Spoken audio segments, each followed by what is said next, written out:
रखा रहेगा, फरिश्ते उसके लिए बख्शिश की दुआ करते रहेंगे।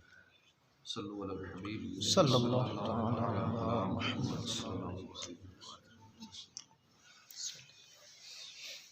अल्लाह पाक के बंदे को छोड़ देने की निशानी ये है, अल्लाह पाक ने इस बंदे को छोड़ दिया है, इसकी निशानी ये है कि उसे बेफ़ायदा चीज़ों में मशगूल कर दे, कि बंदा फजूल कामों में लगा रहता है। ये इस चीज़ की अलामत है कि अल्लाह ने बंदे को छोड़ दिया। सूफिया किराम पर 3 औकात में रहमत बरसती है, जिनमें से 2 वक्त ये हैं, एक खाने के वक्त, सूफिया किराम की बात हो रही है, खाने के वक्त रहमत बरसती है क्योंकि वो लोग बगैर भूखे खाना नहीं खाते, जब शदीद भूख होती है तो ही खाते हैं। तो एक तो खाने के वक्त रहमत नाजिल होती है, ताकि वो खाना भी इसीलिए खाते हैं ताकि मज़ीद इबादत पर कोशिश कर सकें, इबादत पर क़ुव्वत हासिल हो। हम लज़्ज़त के लिए खाते हैं, खाने का टाइम हो गया इसलिए खाते हैं। अल्लाह की इबादत पर क़ुव्वत हासिल करने के लिए खाएंगे तो वो खाना इबादत हो जाएगा।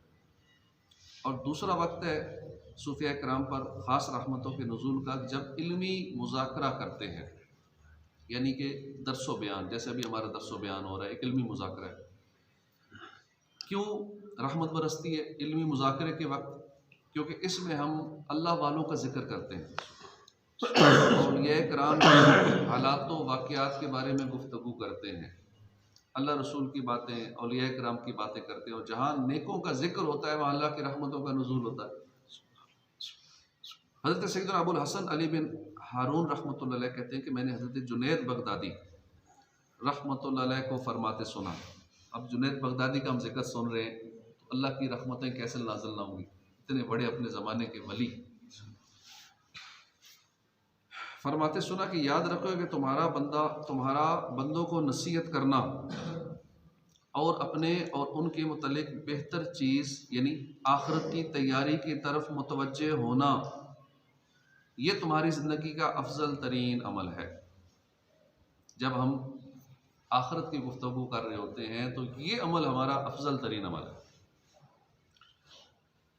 और तुम्हारे वक्त में तुम्हारे रुफ़का यानी साथियों से करीब तर करने वाला अमल है।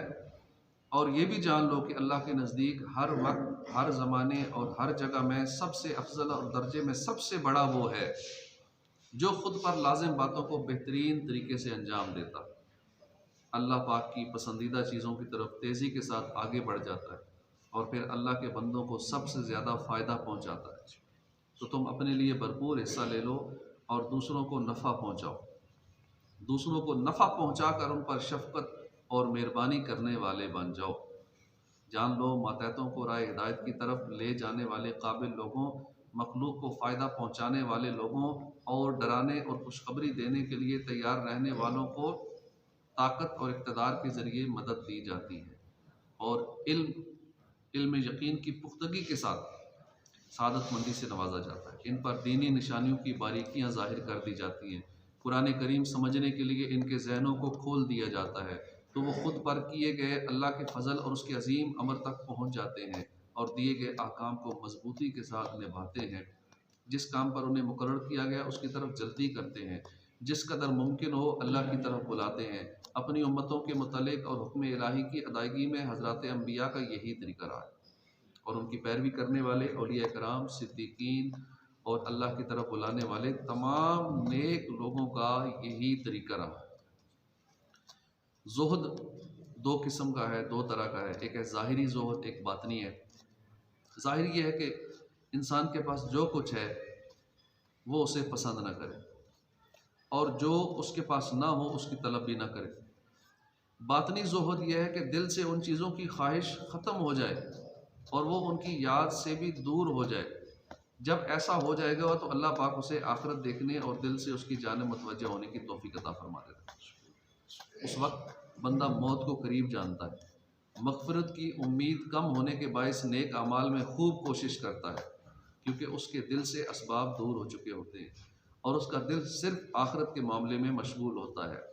इस तरह ज़ुहद की हकीकत उसके दिल तक पहुँच जाती है और वो अपने रब्बे करीम के खालिस ज़िक्र से भर जाता है। हर शान व शौकत वाले अहम काम का दरवाज़ा मेहनत से खुलता है। हमने तसव्वुफ़ सिर्फ किलो काल से हासिल नहीं किया, यानी सिर्फ बातों से हासिल नहीं किया, बल्कि भूख, दुनिया को छोड़ने, मन पसंद और प्यारी चीज़ों को कुर्बान करके हासिल किया। क्योंकि तसव्वुफ़ अल्लाह के साथ अपने मामले को साफ़ सुथरा रखने का नाम है और उसकी असल दुनिया से किनारा कशी। जैसा कि साहबी रसूल हज़रत हारिस रज़ियल्लाहु अन्हु से रिवायत है, आपने फरमाया कि मेरा नफ्स दुनिया से किनारा कश हो गया तो मैंने रातों को क़याम किया और दिन में रोज़ा रखा।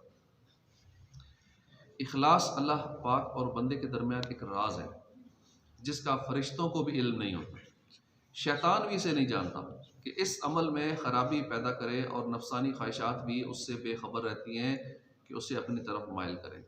एक और मकाम पर आपने इरशाद फरमाया कि बेशक अल्लाह पाक दिलों के साथ उसी कदर भलाई फरमाता है जिस कदर दिल उसके ज़िक्र में मुखलिस होते हैं। तो देख लो कि तुम्हारे दिल के साथ क्या मिला हुआ है।